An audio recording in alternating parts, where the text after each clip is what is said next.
Bendito e eterno Deus, nós te glorificamos por esta hora, por este momento, Senhor, em que os nossos passos foram dirigidos, ó Deus, até este lugar e as nossas forças renovadas, os nossos caminhos foram abertos e o Senhor guerreou por nós para chegarmos até aqui e lermos a Tua palavra, meditarmos e darmos ao Teu Espírito, ó Deus, a oportunidade de realizar alguma coisa nas nossas vidas. Por isso, Deus bendito, nós pedimos a Tua graça e queremos que o Teu nome santo seja glorificado. Não viemos em busca de ouro nem de prata, mas o Senhor sabe, viemos em busca da Tua graça, como está escrito, a Tua graça é melhor que a própria vida, e assim nós entendemos, pois que adianta o homem nascer, viver e morrer, sem conhecer a graça que há em Cristo Jesus. Por isso, capacita-nos, ó Deus, a sermos o projeto que o Senhor deseja, e assim o Teu nome santo, ó Deus vivo e poderoso, seja glorificado. Nós te rendemos graça e pedimos a Tua revelação, em nome do Senhor Jesus. Amém. Amém, irmãos. Nós vamos hoje seguir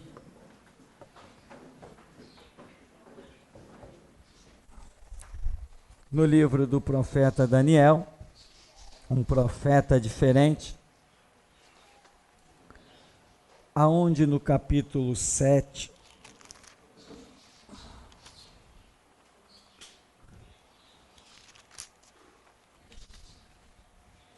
nós vamos contemplar algumas repetições, muitas das vezes simples repetições, mas nós já aprendemos que a maneira como Deus fala é uma maneira de repetição, é uma forma de repetição, ou deixa eu ver se eu me expresso melhor. Deus fala se utilizando de repetições, é isso que eu queria dizer.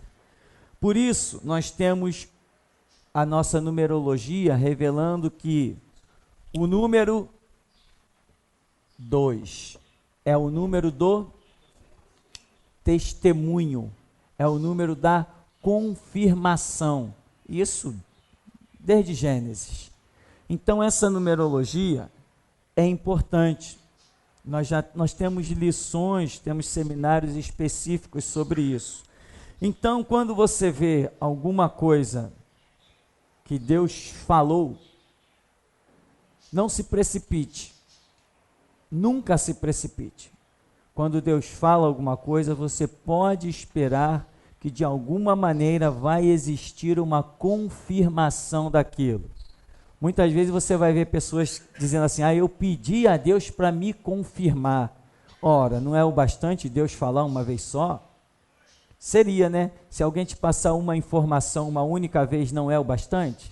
Alguém chegar para você e dizer assim, eu vou a tal lugar às tantas horas. Vai a tal lugar às tantas horas. Falou uma vez, não é o bastante? Porém, com as coisas espirituais, existem algumas coisas que são diferentes. E uma delas é esta maneira de Deus falar. E é por isso que quando Deus cobra de alguém, Ele cobra mesmo, e não adianta argumento. Porque Ele nunca fala de maneira que nós ficamos em dúvida. Não, isso não existe.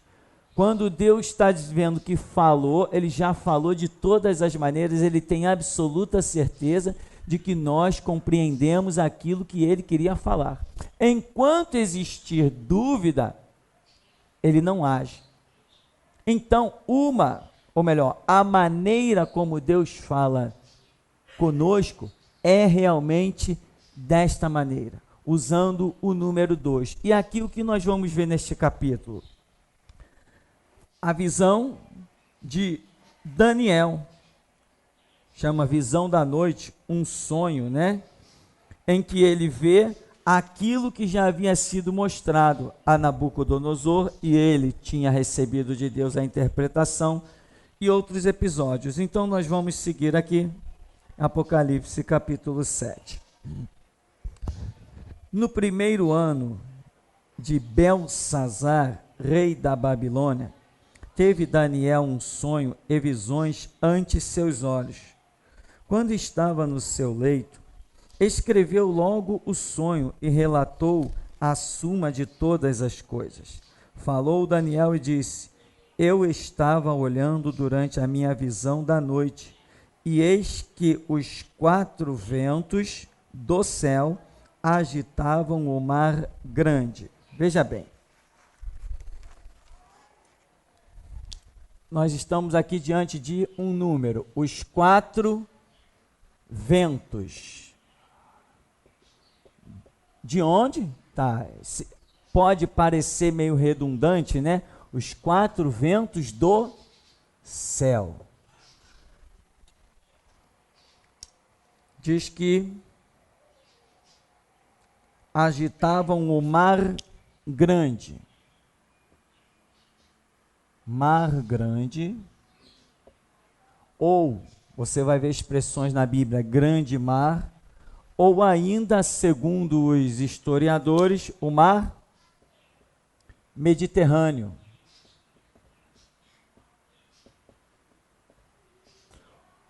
E o que era o mar Mediterrâneo? Era uma rota ou ponto comercial de valor importantíssimo. Todas as nações que quisessem ter recursos financeiros, vender seus produtos e coisas dessa. Por exemplo, hoje nós não temos um centro comercial mundial. Hoje se vende coisas pelo mundo inteiro. Hoje tem tecnologia e comércio de tudo que é jeito espalhado pelo mundo todo. Naquela época, não. O mar Mediterrâneo era um ponto de comércio fantástico. Você vê que Pedro Álvares Cabral, em 1500, descobriu o Brasil. Mas qual era o projeto dele? Era atravessar e descer e chegar às Índias. O que ele foi fazer nas Índias? Diz que ele simplesmente foi lá comprar o quê?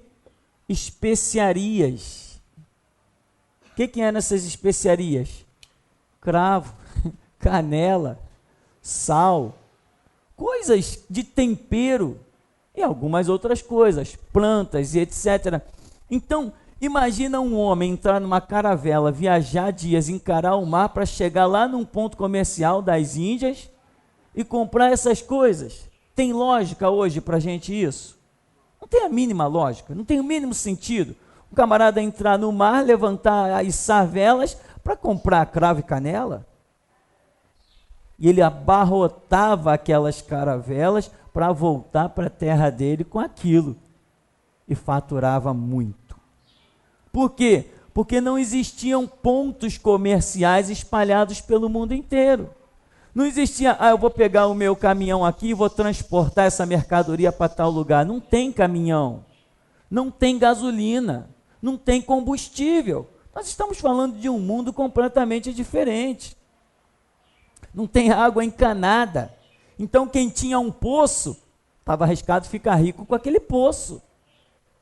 Você não achava água, ainda mais nas terras, vamos dizer, nas terras bíblicas, a água era uma escassez. Quem quisesse água tinha que cavar e cavar muito. Bom, então, o mar Mediterrâneo era um ponto comercial em que todas as nações, todos os impérios queriam o quê? Dominar aquilo ali. Hoje existe a OTAN, Organização do Tratado do Atlântico Norte. E alguns países fazem parte, não me recordo agora quais os países, fazem parte deste tratado, que é justamente o Tratado do Atlântico Norte, é justamente uma rota importantíssima. Ou seja, o planeta, ele possui pontos estratégicos para quem quer fazer seus comércios, para quem quer proteger a sua nação de invasores. Então, todo mundo sabe, por exemplo, Hitler, quando foi invadir o mundo, ele olhou no mapa, e olha que não estamos nem falando de mapa via satélite, hein? Estamos falando de mapas que eram, vamos chamar hoje de verdadeiros rascunhos. Hitler olhou uma rota ali e falou assim: ué, quem dominar essa rota aqui, invade todas as nações. Só que ele não podia começar fazendo guerra, senão todo mundo ia bloquear ele, não ia deixar ele entrar naquela rota. Ele falou: olha, ali naquele lugar mora muito mais alemães do que pessoas de outro mundo. Então eu quero aquela parte me pertence. Encheu a bola dos alemães, eles começaram a pedir que a Alemanha fosse dona daquele pedaço, o mundo cedeu. Quando o mundo cedeu, Hitler entrou naquela rota com seu exército, dali espalhou e fez o caos que hoje a história mostra. Por quê? Porque entrou numa rota da terra, só num caminhozinho, e ali tinha veias de acesso para todas as nações. O mar Mediterrâneo era essa coisa assim. Quem dominasse a rota do Mediterrâneo, acabou, estava bem para o resto da vida.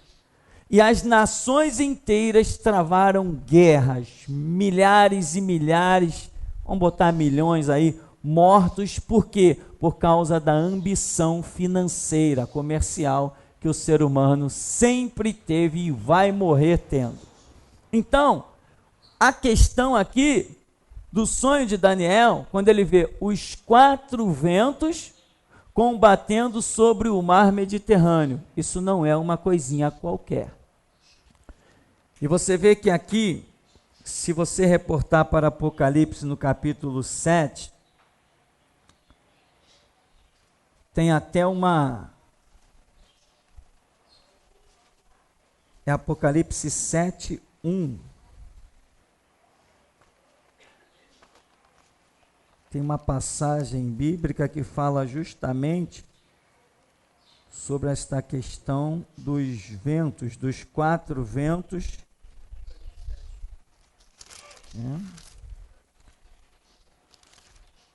Diz assim: depois disto vi 4 anjos em pé nos 4 cantos da terra, conservando seguros os 4 ventos da terra, para que nenhum vento soprasse sobre a terra, nem sobre o mar, nem sobre árvore alguma.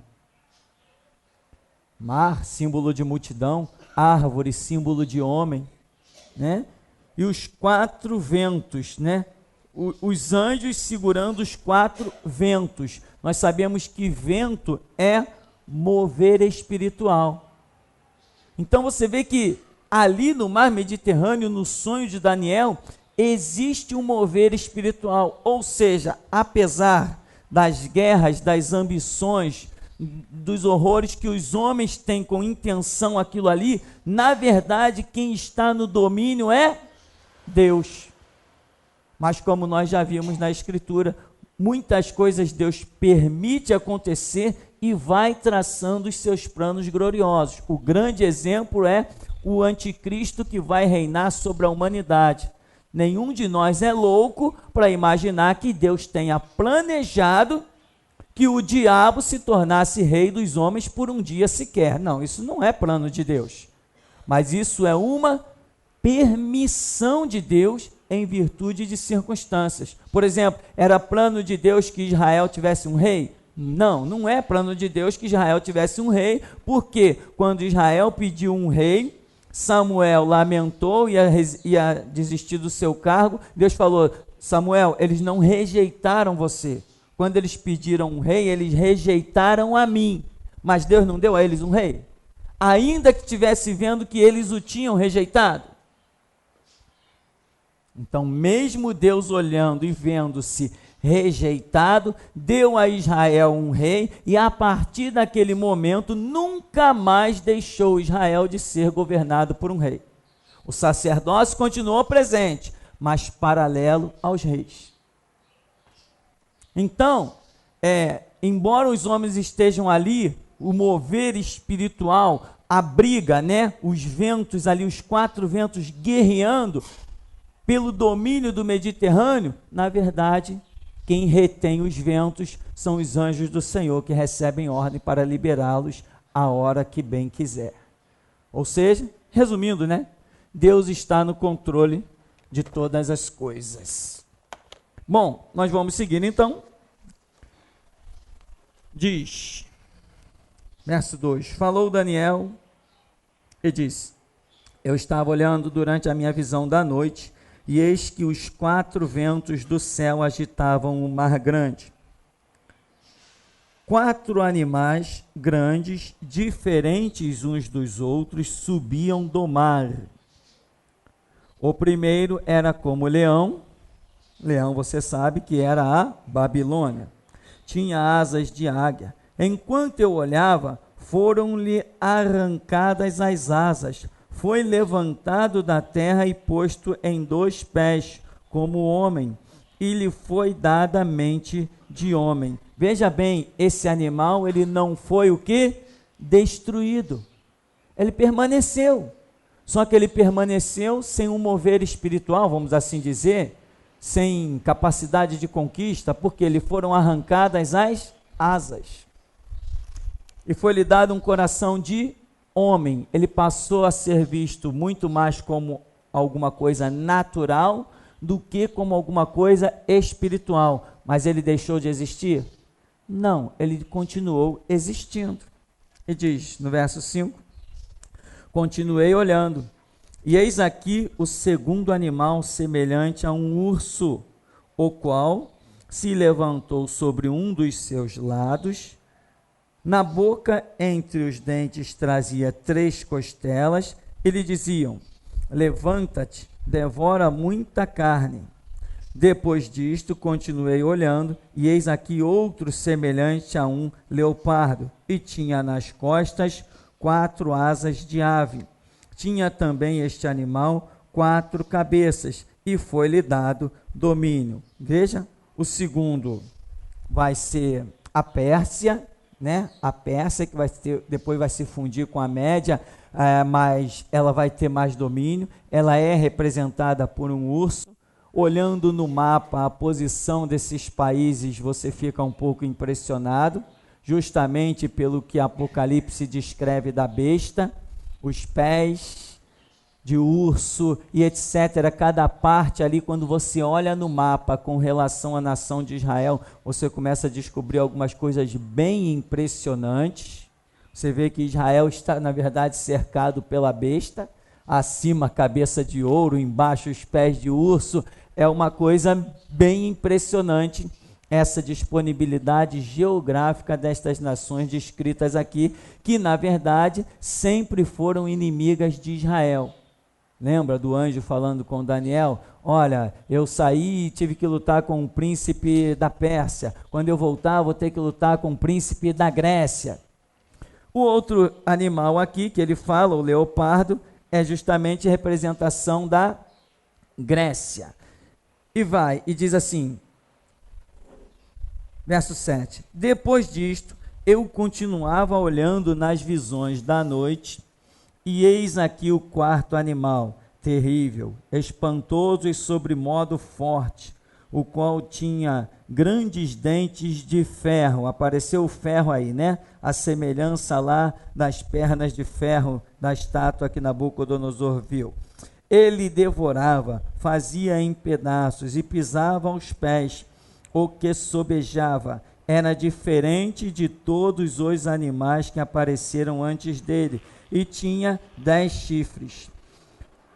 Estando eu a observar os chifres, eis que entre eles subiu outro pequeno chifre, diante do qual 3 dos primeiros chifres foram arrancados, e eis que neste chifre havia olhos, como os de homem, e uma boca que falava com insolência. Veja, o que nós queremos, bem friamente, com muita calma, analisar neste episódio? O que está sendo descrito aqui, como falamos no princípio, é uma repetição.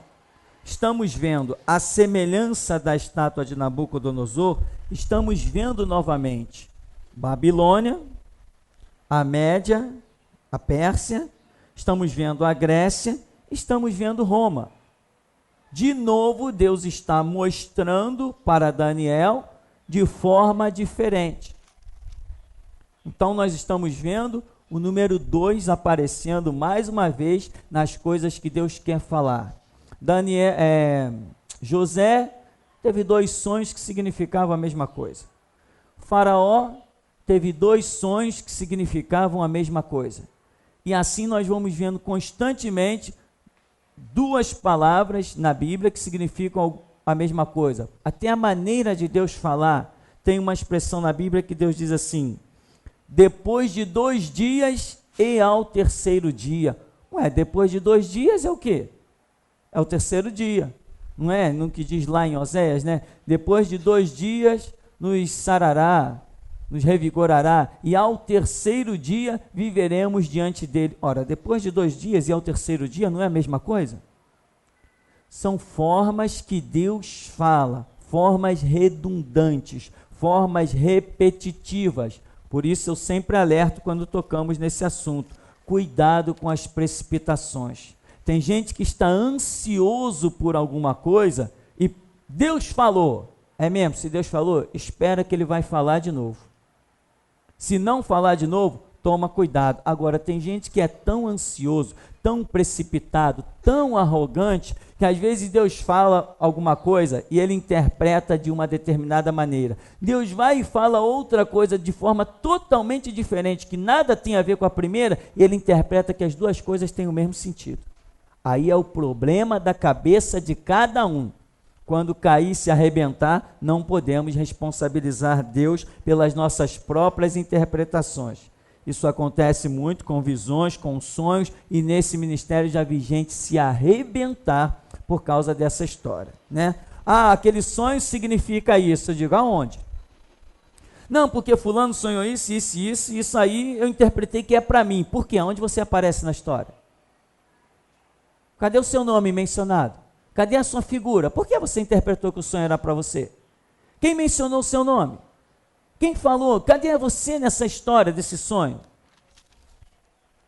Essa é uma área perigosa. Quando andamos com humildade, não. Quando temos humildade, nada é perigo para nós. Mas quando temos arrogância, tudo é perigoso. Quando você é arrogante, você tropeça até numa formiga, meu irmão. Mas quando você é humilde, você vence até os leões.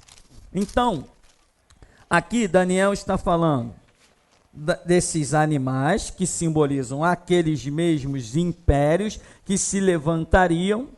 E o que nós queremos então ver? Animais aqui, eles estão entrando como símbolo das nações. Então você não pode esquecer isto. Você quer entender Apocalipse? Animais são símbolos de nações. Quando você for a Apocalipse, você vai se deparar com isso. E o que para muitos vai continuar até o fim do mundo sendo algo difícil, complicado, inteligível, para nós vai ser fonte de ministração. Nós vamos estar ministrando essas coisas. Animais são símbolos de nações. Partes de animais também continuam sendo símbolos de nações. Você vê que a besta ela é composta de vários pedaços de animais. É o dente disso, a cabeça daquilo, o chifre daquilo, os pés daquilo, a cauda daquilo outro. Por quê? A besta que virá para reinar o mundo não será uma nação. Nações estarão reunidas para reinar sobre os outros. Obviamente, as nações mais ricas tentarão escravizar e subjugar as mais pobres. E, obviamente, vão conseguir. E não o farão com guerra. Não vai haver guerra, meu irmão. É democracia. As pessoas vão aceitar ser escravizadas. Por quê? Porque elas vão ter o pão na mesa e o emprego para os seus filhos. Então elas não vão discernir que estão sendo escravizadas, que são parte da mola de um sistema. Elas não vão entender isso. Como é que uma pessoa que tem um bom emprego, ganha 5 mil por mês, tem carro zero, tem casa própria, tem filhos dos melhores colégios, tem o pão de cada dia com fartura. Como que uma pessoa dessa poderá compreender que é escrava? Mas o Senhor Jesus disse: se pois o Filho vos libertar, verdadeiramente sereis livres. O Senhor Jesus não disse que é o fato de ter pão na tua mesa que te faz livre. Não é o fato de você ter um emprego que você deixou de ser escravo. As nações de Israel estavam cheias de ricos lá, e ele falou: quão difícil é um rico entrar no reino dos céus. Ou seja, ser rico não quer dizer ser liberto. A libertação é uma questão de concepção, de entendimento. É você conseguir se desgrudar dessas correntes de um mundo natural e passar a ter uma vida espiritual. É bem diferente. Então, o mundo vai estar escravizado, sim, mas vai aceitar de bom grado. Por isso nós temos um livro aí que eu não li.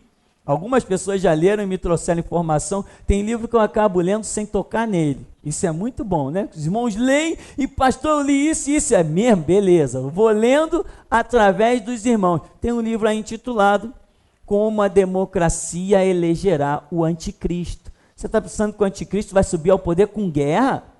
Esquece isso, meu irmão.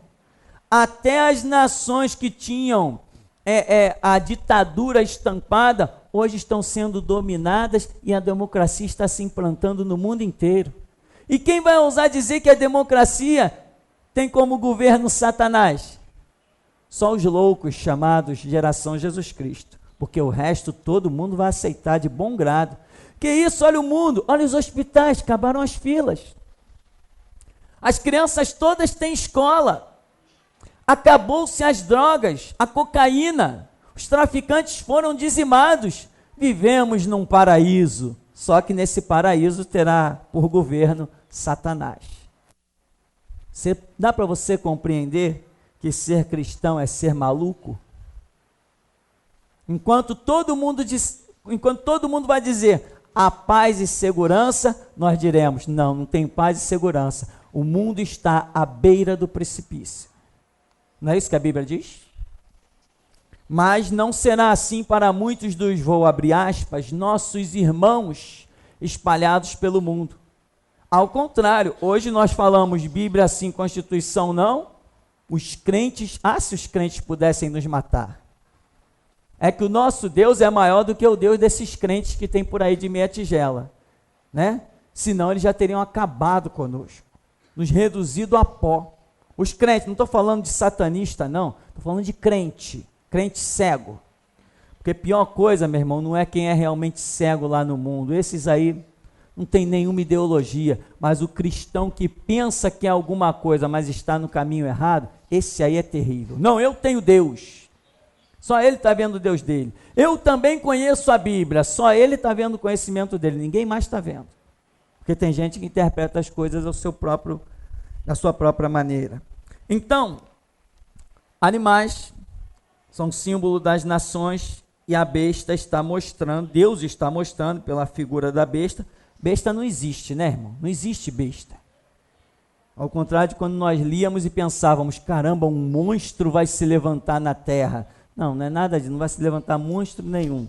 A besta não existe. A besta é um símbolo de nações reunidas para governar. E nós vamos ver isso aqui. Deixa eu ver aqui. Sim, diz que subiam da onde? Do mar. O que significa mar? Multidões, né? Os mares agitados são as multidões agitadas pelas mudanças políticas.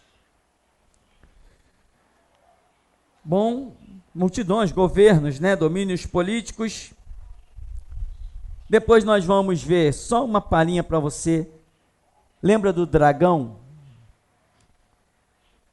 Diz que o dragão deu o seu domínio para a besta.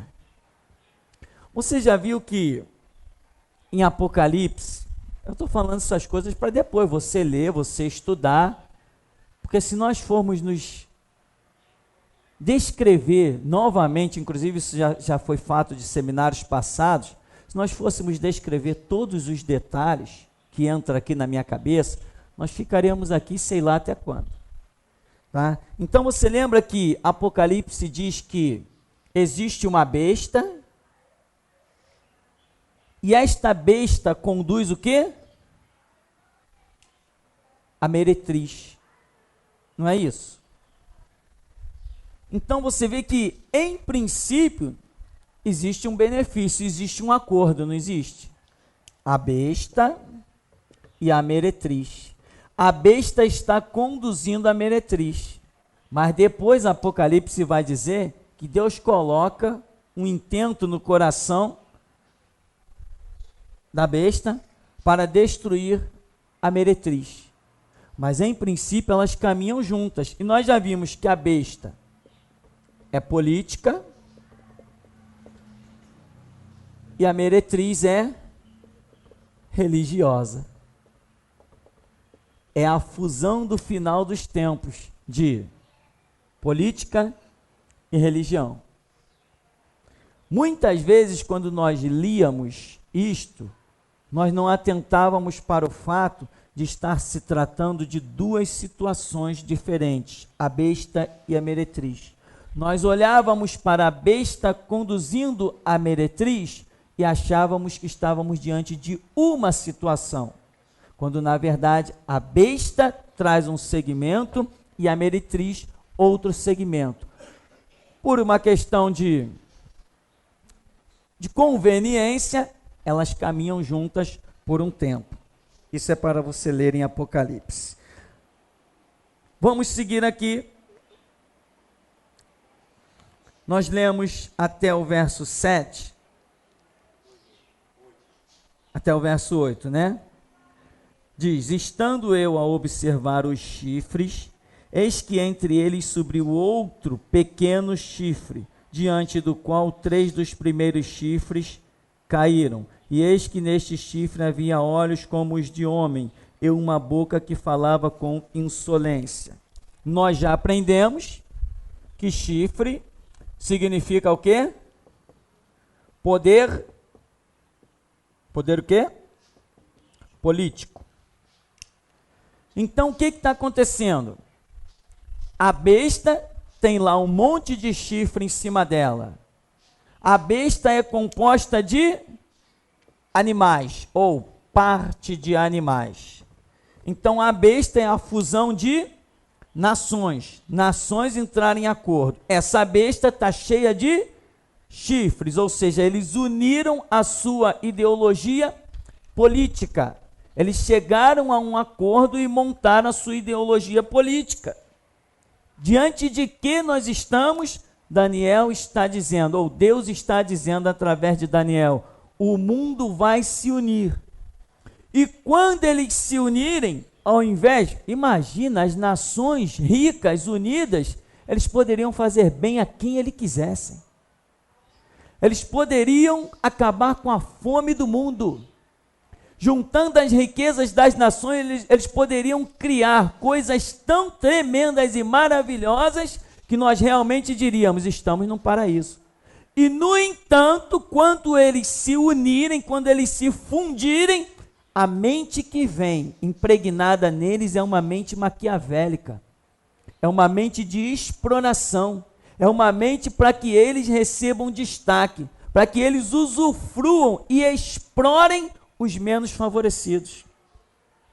Isso nós já vemos aí dia a dia, de nação para nação. A Rússia tem lá as suas colônias. A Argentina teve que brigar com a Inglaterra por causa de uma ilhazinha lá. Ninguém quer perder 1 centímetro de terra, porque terra significa riqueza. E aonde que vai se colocar tanta riqueza? O Brasil está aí, ó, no tempo do Lula estava emprestando dinheiro para o Fundo Monetário Internacional. Você tem uma ideia do que é se emprestar dinheiro para o Fundo Monetário Internacional? Se são eles que emprestam dinheiro para o mundo inteiro, com juros exorbitantes, depois as nações ficam dependentes deles. O Brasil emprestou dinheiro no tempo do Lula para o Fundo Monetário Internacional. Isso é absurdo. Agora, o Brasil está emprestando, já emprestou não sei quantos milhões para a Grécia. Também está em crise financeira.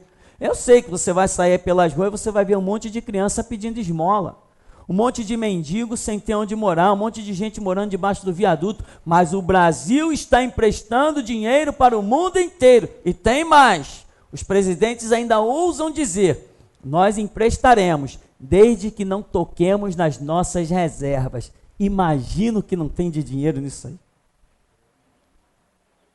Imagina, eu ouvi os presidentes, o anterior e o atual, dizer, nós vamos emprestar, desde que não toquemos nas nossas reservas. Imagino que não é essa reserva.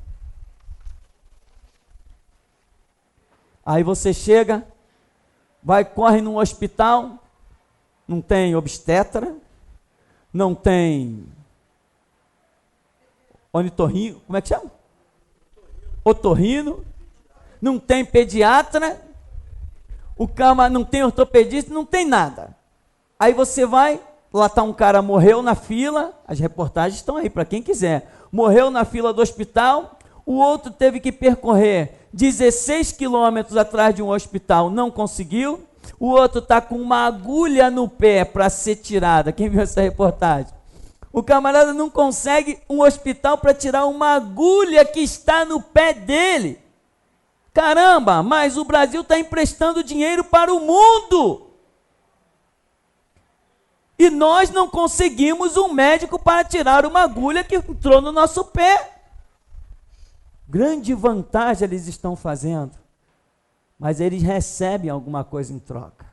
Recebem prestígio, destaque, sua prole vai ficar muito bem guardada, tem privilégios e por aí vai um monte de coisa. Ou seja, nós estamos diante dessas situações aqui. Vai haver um acordo, né?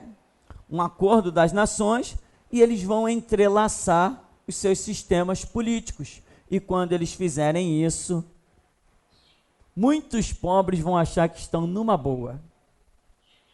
Porque eles vão mexer na produção do campo, já estão mexendo, né? Você vê aí que hoje está arriscado você já não conseguir plantar mais milho, que é tudo feito em laboratório. Todo mundo vai depender dessa produção, dessas sementes feitas em laboratório. Você não vai mais conseguir pegar uma espiga, vou plantar milho. Vai plantar nada, porque essa espiga aí não produz. Você é escravo do governo. Mas ninguém vê isso. Ninguém está vendo isso.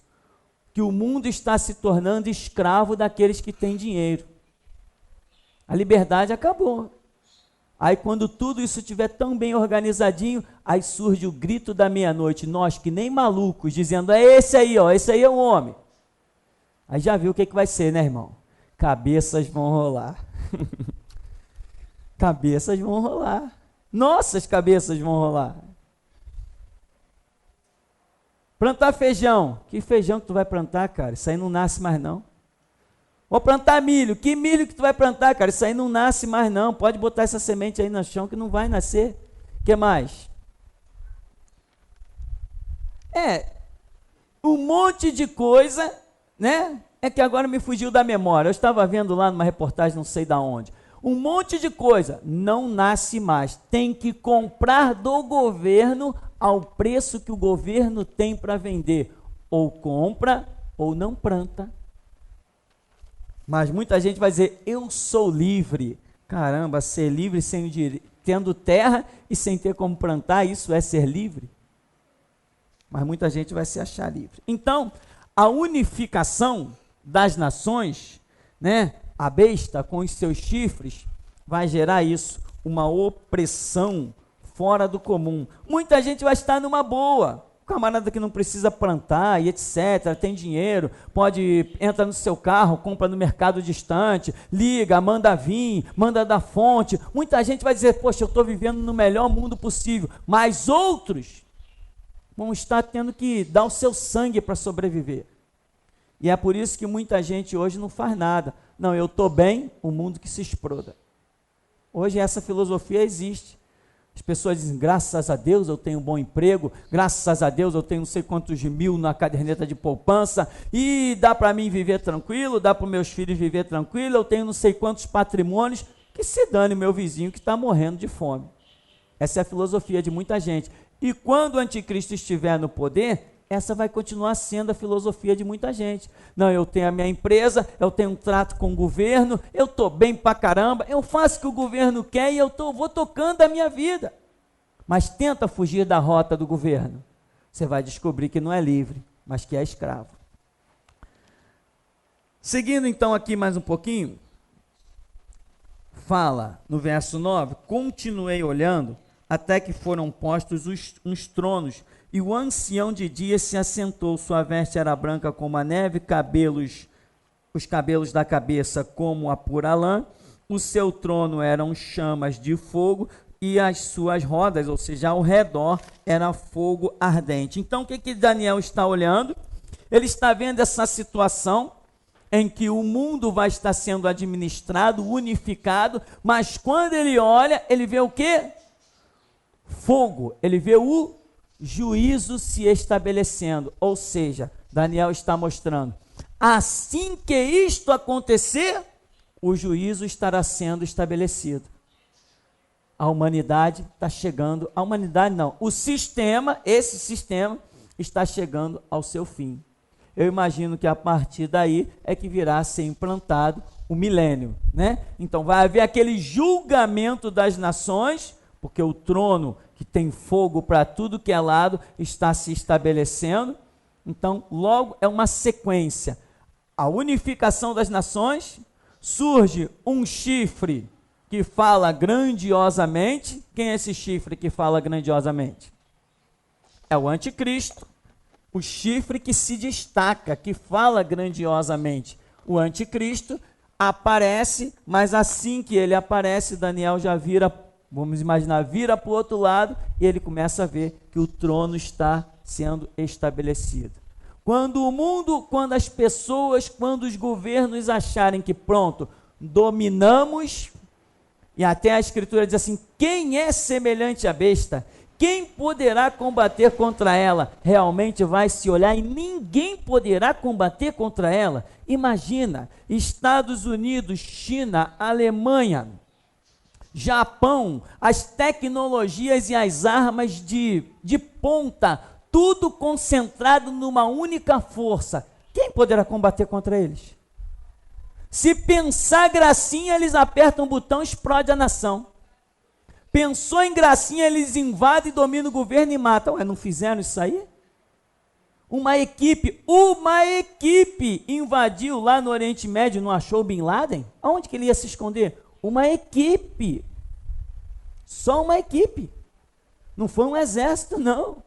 Uma equipe. E eu acompanhei numa reportagem desses documentários como eles fizeram.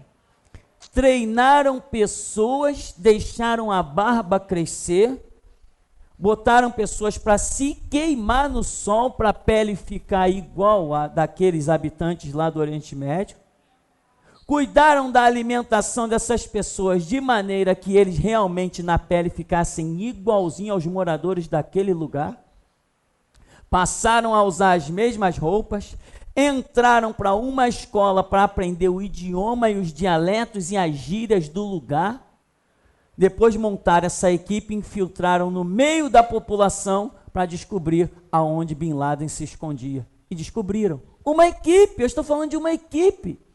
Foi lá, entrou na nação, matou o cara e saiu. Uma equipe de inteligência, uma equipe de planejamento. Eu vou te perguntar, imagina as 10 maiores nações do mundo reunidas, com tecnologias que o camarada aperta um botão, ele está enxergando dentro da tua casa hoje. É o grande Big Brother mundial, né? Hoje você não passa em canto nenhum da cidade sem alguém que está te acompanhando. Eu assisti uma reportagem, não lembro o programa também, em que o camarada, tu tá passando lá não sei aonde, a 80 por hora, o camarada dá um zoom e vê a placa do teu carro. A 80 por hora, com um zoom na máquina, rapidamente, ele vê a placa do teu carro e fotografa. É muita tecnologia, é muita coisa. Existem armas, você já viu esses filmes de ficção que tem por aí?